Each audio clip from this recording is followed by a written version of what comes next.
বিসমিল্লাহির রহমানির রহিম।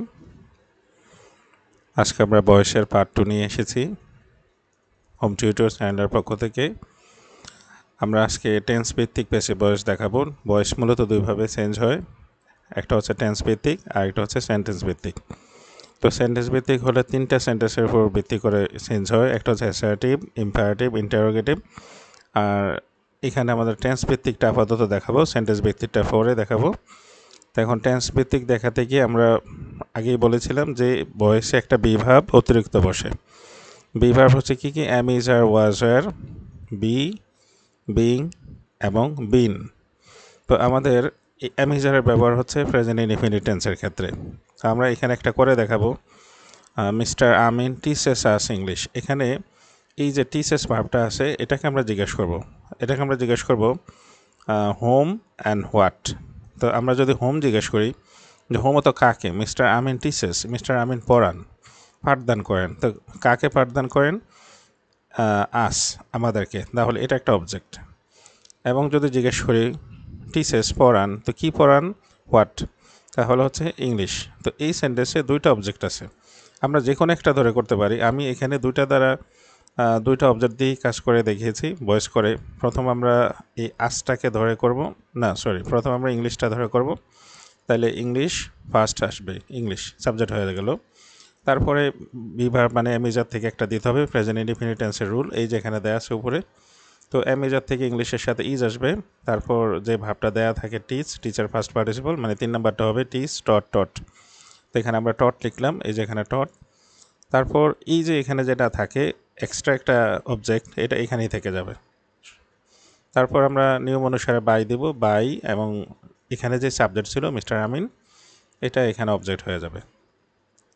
আমরা যেই অবজেক্ট দ্বারাই ভয়েস করি না কেন, আমাদের এই বাইয়ের পরে ইয়েটা কিন্তু একই রকম, কারণ একই সাবজেক্ট এখানে অবজেক্ট হয়ে যাবে। তো দ্বিতীয়বার আমরা করব এই আসটাকে সাবজেক্ট ধরে, মানে আসটা অবজেক্ট আছে এটাকে সাবজেক্ট ধরবো। এটা যেহেতু আস আছে, এটা সাবজেক্ট হলে উই হয়ে যাবে, উই। এটা সাবজেক্ট রূপ হচ্ছে উই। তো নিয়ম অনুসারে এমিজার থেকে আমরা যেহেতু উই হচ্ছে প্লুরাল, তাহলে এখানে আর ইউজ করব, আর। এবং আর এর পরে অটোমেটিক ভার্বের 3 নাম্বার হবে টট। আর যেহেতু এবার আমরা ইংলিশটাকে আর ব্যবহার করি না, ইংলিশটা এখানে থেকে যাবে। তারপর বাই মিস্টার আমিন। এই হচ্ছে প্রেজেন্ট ইনডিফিনিট টেন্স। সাবজেক্টের পর অ্যামিজার এবং ভার্বের 3 নাম্বার বসাতে হবে বাই সহকারে অবজেক্ট, সহজভাবে শেখার জন্য। এবার ফার্স্ট ইনডিফিনিটে যাব। প্রেজেন্ট ইনডিফিনিটে এক্সট্রা বসে অ্যামিজার, আর ফার্স্ট ইনডিফিনিটে ফেসে বসে বসবে ওয়াজ ওয়্যার। এটুকুই পার্থক্য, আর তেমন একটা পার্থক্য নেই। তবু আমরা দুইটা সেন্টেন্স করে দেখাই। ইউ কট দ্য থিপ, তুমি চোরটিকে ধরেছিলে। তাহলে এখানে কট কি ধরেছে, কাকে ধরেছিলে? The thief, চোরটিকে ধরেছিলে। তাহলে আমাদের এখানে দ্য থিপ হবে সাবজেক্ট, দ্য থিপ। আর ওয়াজ ওয়্যার থেকে একটা হবে ওয়াজ ওয়্যার, যেহেতু এটা সিঙ্গুলার সাবজেক্ট ওয়াজ হবে। তারপর ভার্বের ফার্স্ট পার্টিসিপল 3 নাম্বার হবে। তো এই যে কট, এই কটের মূলত আসছে ক্যাচ থেকে, ক্যাচ, ক্যাচ, কট, কট। এখানে নাম্বার 2 দেয়া আছে, এখানে নাম্বার 3 হবে। ফেসে বয়সে সবসময় নাম্বার 3টা হবে কট। তারপর বাই ইউ থাকলে ইউ হয়ে যাবে। এবার দ্বিতীয়টা, এখানে শি সাবজেক্ট, ভার্ব হচ্ছে ডিড এবং অবজেক্ট হচ্ছে দ্য ওয়ার্ক। তো আমরা এখানে ওয়ার্কটা কাকে লিখবো? The work. তারপর টেন্স অনুসারে ওয়াজ ওয়্যার। আমরা এখানে ওয়াজ ইউজ করতে হবে, যেহেতু এটাও সিঙ্গুলার ওয়াজ। তারপর ভার্বের ফার্স্ট পার্টিসিপল ডু, ডিড, ডান। এখানে ডান হবে, বাই শি থাকলে হার হয়ে গেল। এবার ফিউচার ইনডিফিনিট টেন্সের ক্ষেত্রে ফিউচার ইনডিফিনিট টেন্সে এক্সট্রা বসে বি। এখানে শেল উইল বি দুটো লেখা আছে, মূলত এক্সট্রা বসবে বি। শেল উইল তো ফিউচার ইনডিফিনিট টেন্সের এমনিতেই থাকে। তো এখানে আমরা লিখছি we shall finish the work. এখানে we shall finish the work. তো এখানে আমার অবজেক্ট হচ্ছে দ্য ওয়ার্ক। তো আমার ওয়ার্কের পরে এবার একটা কথা বলে দিই, শেল বা উইল যেটি থাকুক সবার সাথে উইল ইউজ করাটাই বেটার। কারণ হচ্ছে শেলের আবার নানা রকম বিধিনিষেধ আছে। তো আমরা এখানে শেল ইউজ না করে উইল ইউজ করব। উইলের পরে বলছিলাম অতিরিক্তভাবে বি ইউজ করতে হবে, এখানে কিন্তু বি ছিল না শেলের পরে। তো এই বিটা হচ্ছে ফেসিভ বয়সে একটা চিহ্ন, বি বসাতে হবে। তারপর ভার্বের 3 নাম্বার দিতে হবে। এখানে দেওয়া আছে মূল ভার্ব ফিনিশ, এটার ফিনিশড, ফিনিশড 3 নাম্বারটা হবে ফিনিশড। তারপর বাই উই থাকলে আস হয়ে যাবে অবজেক্টটা। আই শেল রেন্ট আ কার, আমি একটি গাড়ি ভাড়া নেব। এখানেও আমি শেলের ব্যবহার দেখেছি, আমরা শেল থাকলেও আমাদের কিন্তু উইল ব্যবহার করতে হবে। তাহলে এখানে আমার অবজেক্ট হচ্ছে আখার, তাহলে এখানে হবে আখার। আর আখারের পরে শেল বা উইলের থেকে উইলই আমরা ইউজ করব। এবং অতিরিক্ত বি ইউজ করতে হবে। বি এর উপর ভার্বের 3 নাম্বার, এই যে এখানে রেন্ট আছে, রেন্টের 3 নাম্বার হচ্ছে রেন্টেড বাই, আয়ের অবজেক্ট হচ্ছে মি, বাই মি। তো আমরা এখানে আবার একটু প্রিভিউ করি। সেটা হচ্ছে যে প্রথম প্রেজেন্ট ইনডিফিনিট টেন্সের জন্য বসলো এম ইজার, ফার্স্ট ইনডিফিনিট টেন্সের জন্য বসলো ওয়াজার, এবং ফিউচার ইনডিফিনিট টেন্সে বসলো এক্সট্রা বি, একটা বিভাগ থেকে বি বসলাম। এবার আমরা কন্টিনিউয়াস টেন্সের ক্ষেত্রে দেখাবো। কন্টিনিউয়াস টেন্স মূলত 6টা: present continuous, present perfect continuous, past continuous, past perfect continuous, future continuous, future perfect continuous. সবগুলোর ব্যবহার পেজে বয়সে নাই, তবুও আমরা স্ট্রাকচারটা দেখিয়ে দিই যাতে মানে অর্থাৎ সিস্টেমটা একরকম, এটা বোঝানোর জন্য।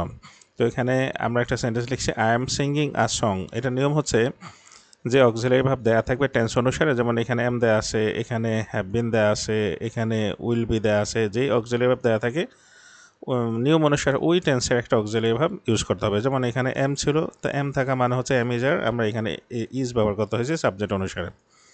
এখানে হ্যাভ বিন ছিল, আমার সাবজেক্ট অনুসারে এখানে হ্যাজ বিন লিখতে হয়েছে। আর উইল বি থাকলে তো আমরা শেল বি থাকলেও উইল বি ইউজ করবো, উইল বি থাকলেও আমরা উইল বি ইউজ করবো, যাতে বিতর্ক না হয়, একটু বুঝতে অসুবিধার জন্য। তো এখানে I am singing a song, আমার অবজেক্ট হচ্ছে আ সং। আর সঙের পরে আমরা এখানে এম ইজার লিখলাম, এটা তো এখানে টেন্স অনুসারে লিখতে হবে। আর এই যে ভার্বের সাথে আইএনজি আছে, এই জন্য আমরা এক্সট্রা বিং বসাবো, বিং। আর এর বাদে যে মূল ভাবটা থাকে সেটার ফার্স্ট পার্টিসিপল হবে 3 number, sing, sang, sung, by me. দ্বিতীয়টা হচ্ছে we have been cleaning the room, এখানে দ্য রুম হচ্ছে আমার অবজেক্ট, দ্য রুম। আর হ্যাভ বিন, হ্যাজ বিন, দুটো থেকে একটা হবে, যেহেতু আমার সাবজেক্টটা থার্ড পারসন সিঙ্গুলার, এখানে আমরা হ্যাজ বিন ইউজ করবো। কন্টিনিউয়াস টেন্সের জন্য বিং বসাতে হবে। আর যে ভাবটা বাকি থাকবে ক্লিন, এটার 3 নাম্বার দিয়ে দিতে হবে, ক্লিনড বাই উই থাকলে us. She will be reading the novel, তাহলে আমার অবজেক্ট হচ্ছে দ্য নোবেল, এটা আমরা লেখার পরে শেল বি বা উইল বি থেকে, যেমন এখানে উইল বি আছে, উইল বি থেকে আমরা উইল বি লিখলাম, এবং অতিরিক্ত আমরা লিখতে হবে বিং, ভার্বের সাথে আইএনজি থাকার কারণে। বিং এর পর যে ভার্বের ফার্স্ট পার্টিসিপল, রিডের 3টা একরকম, রিড, রেড, রেড। তো এখানে 3 নাম্বারটা বসছে রেড, তারপর বাই, শি থাকলে হার হয়ে যাবে। এই হচ্ছে কন্টিনিউয়াস টেন্সের ক্ষেত্রে অক্সিলারি ভার্ব টেন্স অনুসারে ইউজ করে এক্সট্রা বিং বসাতে হবে। আর বেশি বয়সে তো মানে সবসময় ভার্বের ফার্স্ট পার্টিসিপল বা 3 নাম্বারটা হয়। এবার পারফেক্ট টেন্সের ক্ষেত্রে হচ্ছে আমরা পারফেক্ট টেন্সে বসাবো বিন, যে অক্সিলারি ভার্ব দেওয়া থাকবে অক্সিলারি ভার্বের পরে এক্সট্রা বিন বসবে। আর পারফেক্ট টেন্সের সবচেয়ে সুবিধা হচ্ছে এখানে ভার্বের 3 নাম্বারটা দেওয়া থাকে। তো he has booked our tickets, তো আমাদের এই আওয়ার টিকেটস হচ্ছে আমাদের সাবজেক্ট হবে। এখানে হি যেহেতু সাবজেক্টটা থার্ড পারসন সিঙ্গুলার ছিল, এখানে হ্যাজ হয়েছে। যেহেতু আমার সাবজেক্ট হচ্ছে আওয়ার টিকেটস, আমার সাবজেক্টটা প্লুরাল, এখানে আমাকে হ্যাভ দিতে হবে, এবং এর বাইরে এক্সট্রা হচ্ছে এই বিন দিতে হবে, বিন। এখানেও আমরা দেখাইছিলাম যে এখানে বিন দিতে হবে এক্সট্রা।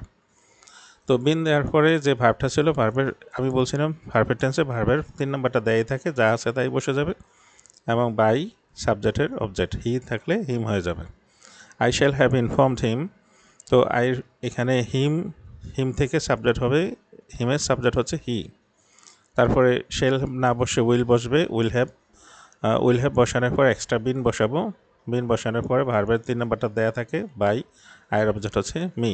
অর্থাৎ টেন্স অনুসারে এই কন্টিনিউয়াস টেন্সের ক্ষেত্রে টেন্স অনুসারে অক্সিলারি ভার্ব ইউজ করে তারপর এক্সট্রা বিং বসাতে হবে। এটা সাবজেক্ট অনুসারে অক্সিলারি ভার্বটা একটু বসিয়ে নিতে হবে। তো এটার আগে একটা কথা বলে নেওয়া ভালো যে ভার্বের কনজুগেশন অফ ভার্ব শিখে নিতে হবে বয়স করতে গেলে, নাইলে যখন আমরা ভার্বের সেন্সটা করি ডু, ডিড, ডান, ক্যাসকট, কট, তখন কিন্তু বুঝতে অসুবিধা হবে। এজন্য তার আগে একটু পড়ে নেওয়া বা টেন্সের স্ট্রাকচারটা একটু পড়ে নেওয়া দরকার। যারা এই আগে থেকে টেন্সের স্ট্রাকচার বা কনজুগেশন অফ ভার্ব পড়ে নেই, তারা কষ্ট করে আগে পড়ে নেবে, তাহলে এই ক্লাসগুলো সহজে বুঝতে পারবে। আর যে কোনো কাজ করতে গেলে ধৈর্য, পরিশ্রম এবং অধ্যবসায় প্রয়োজন। এই ক্লাসটা এই মানে একটা ক্লাস বয়স বোঝাতে গেলে টিচাররা যেই কয়েক সপ্তাহ সময় নিতে পারেন, সেখানে আমরা একটা বা দুটা ক্লাস দ্বারা খুব তাড়াতাড়ি ডেভেলপমেন্ট হবে না, একটু ধৈর্য ধরে ক্লাসটা দেখতে হবে এবং বারবার রিপিট করতে হবে, খাতা কলম নিয়ে বসতে হবে, তাইলে প্র্যাকটিস করলে ইনশাল্লাহ সাকসেসফুল হতে পারবে। তো নেক্সট ক্লাসের জন্য এই চ্যানেল হোম টিউটরটাকে সাবস্ক্রাইব করার জন্য অনুরোধ থাকলো। আর আজকে ক্লাস কষ্ট করে দেখার জন্য ধন্যবাদ সবাইকে। এরকম ক্লাস আসার জন্য, আরও দেখার জন্য সাবস্ক্রাইব প্লিজ।